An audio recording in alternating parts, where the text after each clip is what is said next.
Price the Lord. ദൈവതിരുനാമം വാഴ്ത്തപ്പെടുമാറാകട്ടെ. എല്ലാവർക്കും യേശുക്രിസ്തുവിന്റെ നാമത്തിൽ വന്ദനത്തെ ചൊല്ലുന്നു. ഇന്നത്തെ ദൈവവചന ധ്യാനത്തിനായി സഭാപ്രസംഗിയുടെ പുസ്തകം 6-ാമത്തെ അധ്യായം 10 മുതൽ 12 വരെയുള്ള വാക്യങ്ങൾ. ഒരുത്തൻ എന്തു തന്നെ ആയിരുന്നാലും അവന് പണ്ട് തന്നെ പേർ വിളിച്ചിരിക്കുന്നു. മനുഷ്യൻ എന്താകുമെന്ന് വിധിച്ചുമിരിക്കുന്നു. തന്നിലും ബലമേറിയവനോട് വാദിപ്പാൻ അവന് കഴിവില്ല. മായയെ വർദ്ധിപ്പിക്കുന്ന വാക്കു പെരുക്കിയാലും മനുഷ്യന് എന്ത് ലാഭം?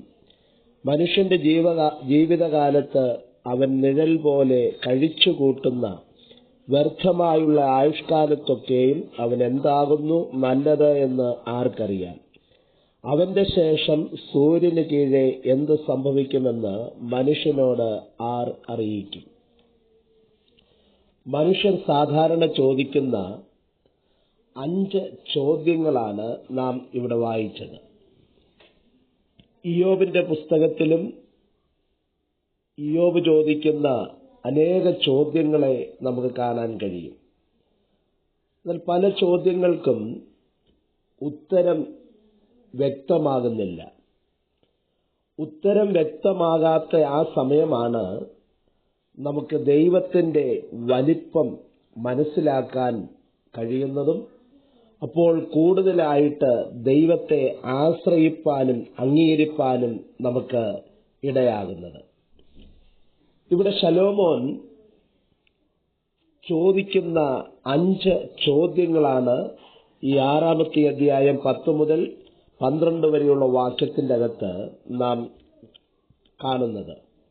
അതിൽ 1-ാമത്തെ ചോദ്യം 10-ാമത്തെ വാക്യത്തിൽ, ഒരുത്തൻ എന്തു തന്നെ ആയിരുന്നാലും അവന് പണ്ട് തന്നെ പേർ വിളിച്ചിരിക്കുന്നു. മനുഷ്യൻ എന്താകുമെന്ന് വിധിച്ചുമിരിക്കുന്നു. 1-ാമത്തെ ചോദ്യം മനുഷ്യൻ എന്താകും എന്നുള്ളതാണ്. ഇവിടെ ശലോമോൻ പറയുന്നു, ദൈവം പരമാധികാരിയായ ദൈവമാണ്, സകലത്തിനും കാരണഭൂതനും സകലത്തിന്റെയും അധികാരിയുമാണ് നമ്മുടെ ദൈവം. അതുകൊണ്ട് ദൈവം സ്ഥാപിച്ച കാര്യങ്ങൾക്കൊന്നും ആർക്കും മാറ്റം വരുത്തുവാൻ കഴിയുകയില്ല. ഇവിടെ പറയുന്നത് ശ്രദ്ധിക്കുക, ഒരുത്തൻ എന്തു തന്നെ ആയിരുന്നാലും ദൈവം പണ്ട് തന്നെ ഒരു പേർ വിളിച്ചിട്ടുണ്ട്. ഇന്ന് പല ഔദ്യോഗിക പേരുകൾ മനുഷ്യർക്കുണ്ട്. അതവരുടെ പൊസിഷൻ അനുസരിച്ച്, ജോലി അനുസരിച്ച്, സ്ഥാനമാനങ്ങൾ അനുസരിച്ചാണ് ആ പേരുകൾ അവർക്ക് ലഭിക്കുന്നത്. സ്തോത്രം. എന്നാൽ ഒരു യഹൂദനെ സംബന്ധിച്ച് ഒരുവനെ ഒരു പേർ വിളിക്കുമ്പോൾ അവന്റെ സ്വഭാവവും അതിൽ അന്തർലീനമായിരുന്നു, അതിൽ വ്യക്തമായിട്ട് കാണുവാൻ കഴിയുമായിരുന്നു. ഉൽപ്പത്തി പുസ്തകത്തിൽ സൃഷ്ടിപ്പിന്റെ ചരിത്രം നാം പഠിക്കുമ്പോൾ ഓരോന്നിനെയും സർവശക്തനായ ദൈവം തന്റെ വാക്കുകൾ കൊണ്ട് സൃഷ്ടിക്കുമ്പോൾ അതതിന്റെ സ്വഭാവവും അപ്പോൾ തന്നെ അതതിന്റെ കൃത്യനിർവഹണവും ആ പേരിൽ വെളിപ്പെട്ടു വരുന്നത് നമുക്ക് ദർശിക്കാൻ കഴിയും. സ്തോത്രം. വർഷങ്ങൾക്ക് മുമ്പ് ദൈവം തമ്പുരാൻ ഇട്ട പേരുകൾ തന്നെയാണ് ഓരോന്നിനും ഇന്നും നിലനിൽക്കുന്നത്. അതിനൊന്നും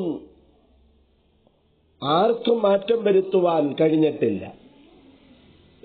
ലോകമല്ലെങ്കിൽ മനുഷ്യർ എത്രത്തോളം വളർന്നെങ്കിലും പുരോഗമനം സംഭവിച്ചിട്ടുണ്ടെങ്കിലും ദൈവം വിളിച്ച പേരിന് ഇന്നും ആർക്കും മാറ്റം വരുത്താൻ കഴിഞ്ഞിട്ടില്ല. ഉൽപ്പത്തി പുസ്തകം 1-ാമത്തെ അധ്യായം 5-ാമത്തെ വാക്യത്തിൽ പറയുന്നത്, ദൈവം വെളിച്ചത്തിന് പകൽ എന്ന് പേരിട്ടു, ഇരുട്ടിന് രാത്രി എന്നും പേരിട്ടു. നോക്കൂ, ഇന്ന് വരെയും ഈ പേരിൽ തന്നെയാണ് പകലും രാത്രിയും അല്ലെങ്കിൽ വെളിച്ചവും ഇരുട്ടും അറിയപ്പെടുന്നത്. അങ്ങനെ ദൈവം വിളിച്ച പേരുകൾ ഇന്നും നിലനിൽക്കുകയാണ്. ആർക്കും അത് തിരുത്താൻ കഴിഞ്ഞിട്ടില്ല. മനുഷ്യൻ എത്ര പുരോഗമിച്ചാലും, അവൻ എത്ര ജ്ഞാനം, അറിവ് വർദ്ധിച്ചാലും ദൈവം നൽകിയ പേര് മാറ്റിയിട്ട് ആധുനികമായിരിക്കുന്ന ഒരു പേര് കൊടുക്കാൻ മനുഷ്യന് കഴിയുന്നില്ല. ഇനി നോക്കൂ, നമ്മുടെ പേരെന്താണ്? ദൈവവചനമനുസരിച്ച് ആദിമ മനുഷ്യനെ ദൈവം സൃഷ്ടിച്ചു കഴിഞ്ഞ് അവനെ മനുഷ്യനെന്ന് തന്നെയാണ് അഭിസംബോധന ചെയ്തത്. ഉൽപ്പത്തി പുസ്തകം 2-ാമത്തെ അധ്യായം 7-ാമത്തെ വാക്യത്തിൽ പറയുന്നു, യഹോവയായ ദൈവം നിലത്തെ പൊടി കൊണ്ട് മനുഷ്യനെ നിർമ്മിച്ചിട്ട് അവന്റെ മൂക്കിൽ ജീവശ്വാസമൂതി മനുഷ്യൻ ജീവനുള്ള ദേഹിയായി തീർന്നു. 18-ാമത്തെ വാക്യത്തിൽ പറയുന്നു, അനന്തരം യഹോവയായ ദൈവം മനുഷ്യൻ ഏകനായിരിക്കുന്നത് നന്നല്ല, ഞാൻ അവന് തക്കതായൊരു തുണയുണ്ടാക്കി കൊടുക്കും എന്ന് അരുളി ചെയ്തു. 2-ാമത്തെ അധ്യായം 7-ാമത്തെ വാക്യത്തിലും അതുപോലെ തന്നെ 3-ാമത്തെ അധ്യായം 9-ാമത്തെ വാക്യം, യഹോവയായ ദൈവം മനുഷ്യനെ വിളിച്ചു, നീ എവിടെയെന്ന് ചോദിച്ചു.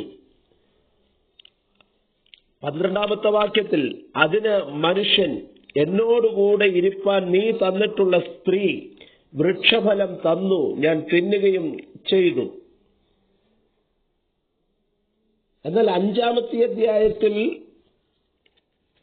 അവിടെ വംശപാരമ്പര്യം തുടങ്ങുമ്പോൾ അവിടെ പറയുന്നു, ആദാമിന്റെ വംശപാരമ്പര്യമാവുക.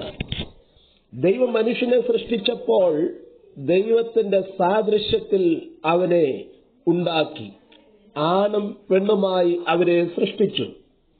ആദാം എന്ന വാക്കിന് മണ്ണിൽ നിന്നുള്ളവനെന്നാണ് അർത്ഥം. അതാണ് മനുഷ്യൻ. മണ്ണിൽ നിന്ന് മെനഞ്ഞ മർത്യനെയാണ് മനുഷ്യനെന്ന് വിളിക്കുന്നത്. ഒരുത്തർക്കും ഇന്നുവരെയും ആ പദത്തിന് അല്ലെങ്കിൽ ദൈവം വിളിച്ച ആ നാമത്തിന് മാറ്റം വരുത്തുവാൻ കഴിഞ്ഞിട്ടില്ല. പല പേരുകളിൽ മനുഷ്യനെ വിളിക്കുന്നുണ്ടെങ്കിലും അവന്റെ ഒറിജിനൽ മണ്ണിൽ നിന്നുള്ളതാണ്. അതുകൊണ്ട് 3-ാമത്തെ അധ്യായം 19-ാമത്തെ വാക്യത്തിൽ വ്യക്തമായി ദൈവം പറഞ്ഞിരിക്കുന്നു, നിലത്തുനിന്ന് നിന്നെ എടുത്തിരിക്കുന്നു, നീ പൊടിയാകുന്നു, പൊടിയിൽ തിരികെ ചേരും. അപ്പോൾ നിലത്തുനിന്ന് നിന്നെ എടുത്തിരിക്കുന്നത് കൊണ്ട് മനുഷ്യൻ മണ്ണിൽ നിന്നുള്ളവരാകയാൽ മണ്ണിലേക്ക് തന്നെ തിരികെ ചേരുമെന്ന് വചനം പറയുന്നു. നാം എത്ര പരിഷ്കരിച്ച ആധുനീകരിച്ച പേരിട്ടാലും, നാം എന്തെല്ലാം പണിതുയർത്താലും, എത്ര മണിമാളികയ്ക്കുള്ളിൽ പാർത്താലും, എത്ര ഉയർന്ന ജീവിതം നയിച്ചാലും അവൻ മനുഷ്യനാണ്, മണ്ണിന് വിധിക്കപ്പെട്ടവൻ തന്നെയാണ്. അതിനൊരു മാറ്റവുമില്ല. എന്നാൽ ഇവിടെയാണ് ശലോമോന്റെ ചോദ്യത്തിന്റെ പ്രസക്തി വർദ്ധിച്ചു വരുന്നത്. മനുഷ്യൻ എന്താകും? അതിന്റെ ഉത്തരമാണ്, നാം ഈ മണ്ണിൽ നിന്നുള്ളവരാകയാൽ ഈ മണ്ണ് നമ്മുടെ അന്ത്യമായി തീരും. എന്നാൽ ഒരു ദൈവ പൈതലിനെ സംബന്ധിച്ചിടത്തോളം ഈ ഭൂമി അവനെ ബന്ധിച്ചിടുന്ന ഒരു കാരാഗ്രഹമോ തടവറയോ ഒന്നുമല്ല, മറിച്ച് ഈ മണ്ണിൽ നിന്നവനെ ഉയർത്തി വിണ്ണിന്റെ ഓഹരിക്കാരാക്കി തീർക്കുന്ന ഒരു ദൈവിക പദ്ധതിയുണ്ട് എന്ന് നാം മറന്നു പോകരുത്. ആ ദൈവിക പദ്ധതിയാണ് ദൈവിക രക്ഷയെന്ന് പറയുന്നത്. ദൈവം തന്റെ പുത്രനെ ഈ ലോകത്തിലേക്ക് അയച്ച് കാൽവരി ക്രൂശിലൂടെയുള്ള തന്റെ ബലിവരണത്താൽ മനുഷ്യരാശിയുടെ രക്ഷ അവൻ ഒരുക്കാനിടയായി തീർന്നു. ഈ മനുഷ്യൻ ആ രക്ഷയ്ക്ക് അംശയാകുമ്പോൾ അവൻ സ്വർഗത്തിന്റെ ഓഹരി അല്ലെങ്കിൽ അവകാശിയായി മാറുകയാണ്. അതാണ് ശലോമോന്റെ ചോദ്യത്തിന് മനുഷ്യൻ എന്താകും എന്ന അതിന്റെ മറുപടി ഇവിടെ പറഞ്ഞിരിക്കുന്നത്. അതുകൊണ്ട് ഇത്ര വലിയ രക്ഷയെ നാം ഗണ്യമാക്കാതെ പോയാൽ, സ്തോത്രം, വരാൻ പോകുന്ന ന്യായവിധിയിൽ നിന്ന് ഒഴിഞ്ഞു മാറാൻ ആർക്കും കഴിയുകയില്ല. ദൈവിക പദ്ധതിയെ ഒഴിവാക്കുന്നവർ സാത്താനും അവന്റെ ദൂതന്മാർക്കും ഒരുക്കിയിരിക്കുന്ന നിത്യ നരകത്തിൽ വീഴുമെന്നുള്ള കാര്യത്തിന് സംശയമില്ല. അതുകൊണ്ട് നമ്മുടെ രക്ഷകനായ കർത്താവിനെ അംഗീകരിക്കുകയും അവനെ ആത്മാവിനും സത്യത്തിനും ആരാധിച്ച് മുമ്പോട്ട് നമ്മുടെ ജീവിതം നയിപ്പാൻ നാം താല്പര്യപ്പെടുകയും ചെയ്യണം. സ്തോത്രം.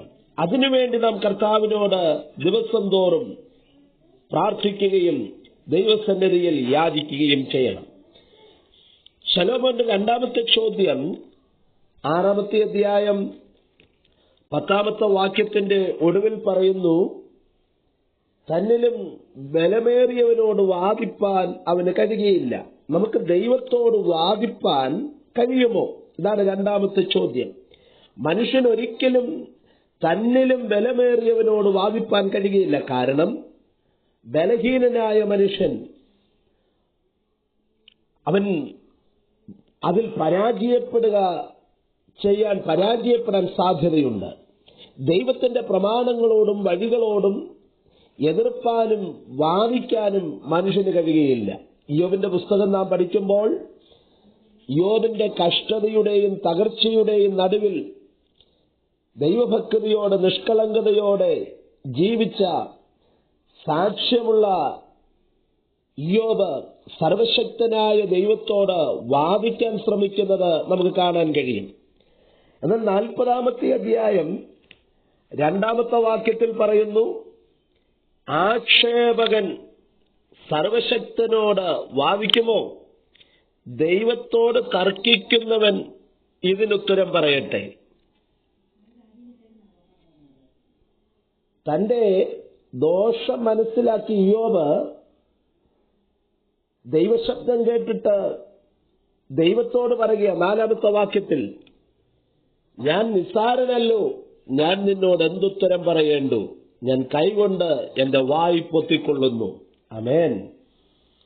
സ്വയം നീതീകരിക്കാൻ ശ്രമിച്ചവൻ ഭയഭക്തി ബഹുമാനത്തോടെ ദൈവമുമ്പാകെ സ്വയം താഴ്ത്തിക്കൊണ്ട് താൻ ഏറ്റുപറയുന്നു, തനിക്കൊന്നും പറയാനില്ല എന്ന് ദൈവമുമ്പാകെ ഏറ്റുപറഞ്ഞുകൊണ്ട് നിൽക്കുകയാണ്. പ്രിയരെ, നമ്മെക്കുറിച്ചുള്ള ദൈവിക പദ്ധതി ഒരിക്കലും ദോഷമോ വേദനാജനകമായിരിക്കാനും ദൈവം ആഗ്രഹിക്കുന്നില്ല.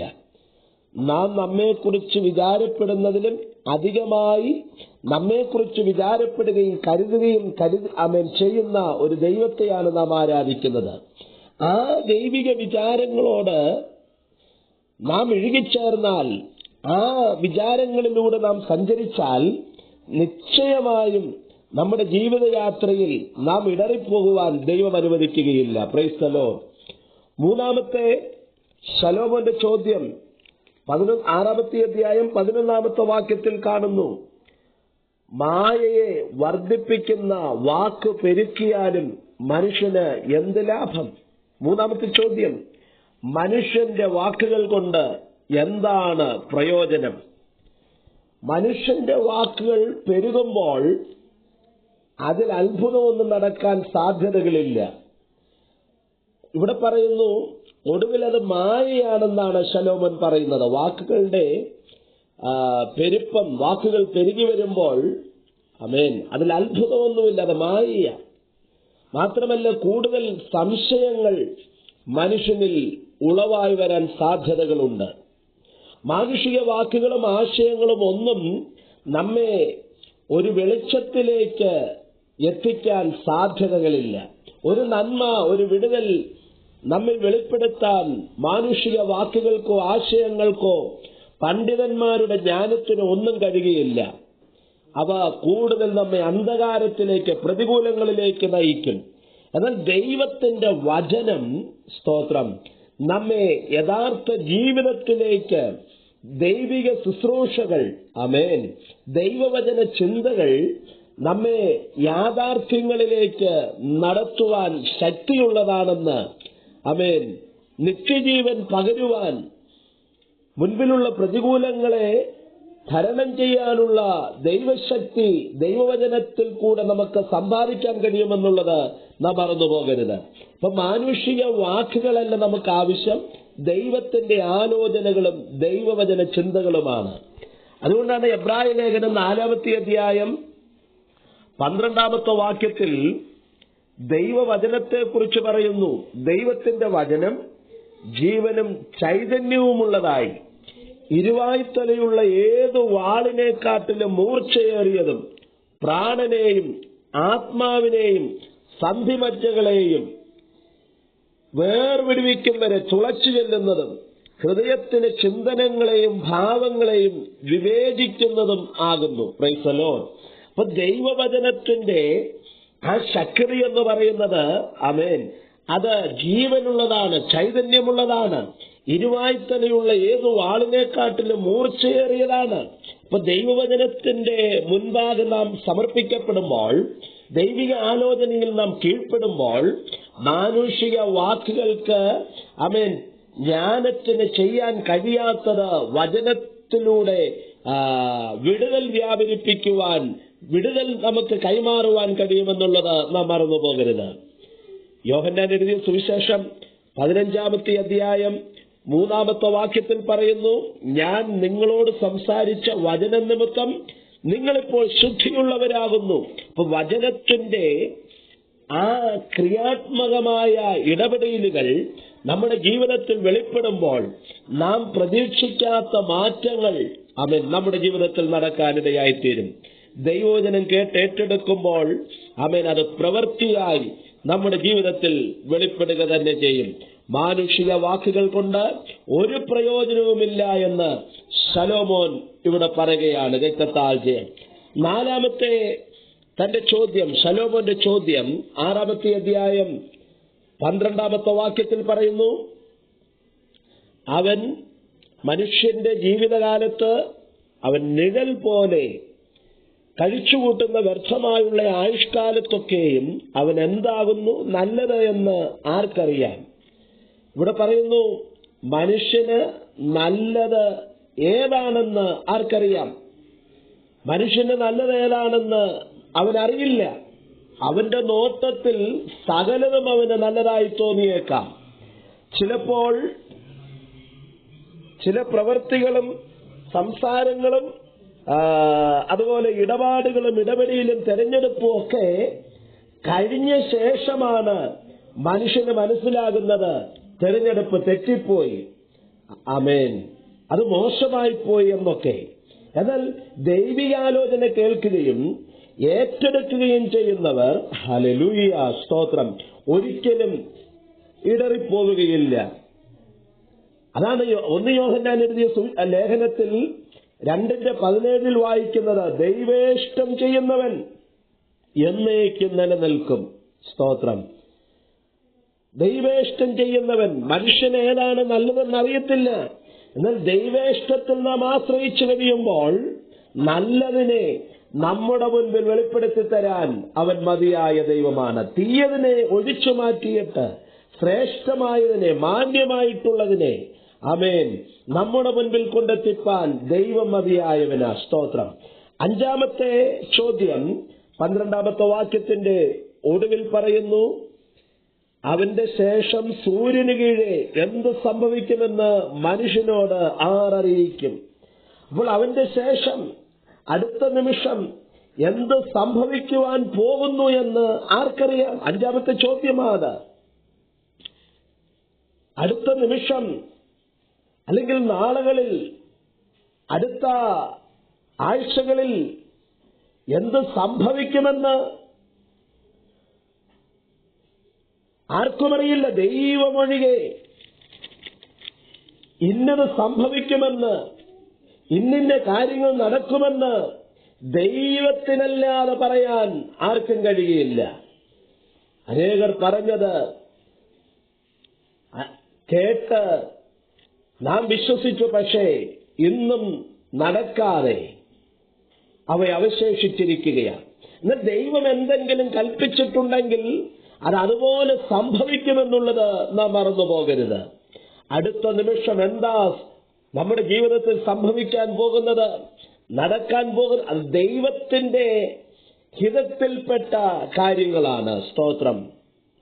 സങ്കീർത്തനം 31-ാമത്തെ സങ്കീർത്തനത്തിൽ പറയുന്നത് എന്റെ കാലഗതികൾ നിന്റെ കയ്യിലിരിക്കുന്നു എന്നാണ്. നമ്മുടെ ഭാവിയെല്ലാം ദൈവത്തിന്റെ കയ്യിൽ ആമേനാണ്. അവനവൻ എല്ലാം നന്നായിട്ട് ഡിസൈൻ ചെയ്തിരിക്കുകയാണ്. സ്തോത്രം. ഈ ദൈവത്തിൽ നാം ആശ്രയിച്ചാൽ കുലുങ്ങിപ്പോകാൻ ദൈവം അനുവദിക്കുകയില്ല. നമ്മുടെ ഭാവിയെക്കുറിച്ച് കരുതിയിട്ടുള്ള, നാളുകളിൽ എന്ത് സംഭവിക്കുമെന്ന് നന്നായി അറിയുന്ന, അവയെല്ലാം പുസ്തകത്തിൽ എഴുതി വച്ചിരിക്കുന്ന നല്ലൊരു ദൈവത്തെ നമുക്ക് ആശ്രയിക്കാം. ആ ദൈവത്തെ, ആ സർവശക്തനായ ദൈവത്തിൽ ആശ്രയിക്കാം. അവൻ സകലത്തിനും നമുക്ക് ഉത്തരം നൽകുവാനിടയായിത്തീരും. ആയതിനാൽ മേൽക്കുമേൽ അനുഗ്രഹിക്കുന്ന ദൈവത്തെ ആശ്രയിപ്പാൻ, ആരാധിപ്പാൻ ദൈവം എല്ലാവർക്കും കൃപ നൽകട്ടെ എന്നുള്ള ആഹ്വാനത്തോടെ നമ്മുടെ ചോദ്യങ്ങൾക്കും മറുപടി വരുന്ന ഒരു ദൈവമുണ്ട് എന്നുള്ള വ്യക്തമായിരിക്കുന്ന ഒരു കാഴ്ചപ്പാട് നമുക്ക് ലഭിക്കേണ്ടതിന് ദൈവത്തോട് പ്രാർത്ഥിപ്പാൻ ദൈവം കൃപ നൽകട്ടെ എന്നുള്ള ആഹ്വാനത്തോടെ വാക്കുകൾക്ക് വിരാമം കുറിക്കുന്നു. ഈ വചനങ്ങളാൽ ദൈവം നിങ്ങളെ എല്ലാവരെയും അനുഗ്രഹിക്കട്ടെ. ആമേൻ.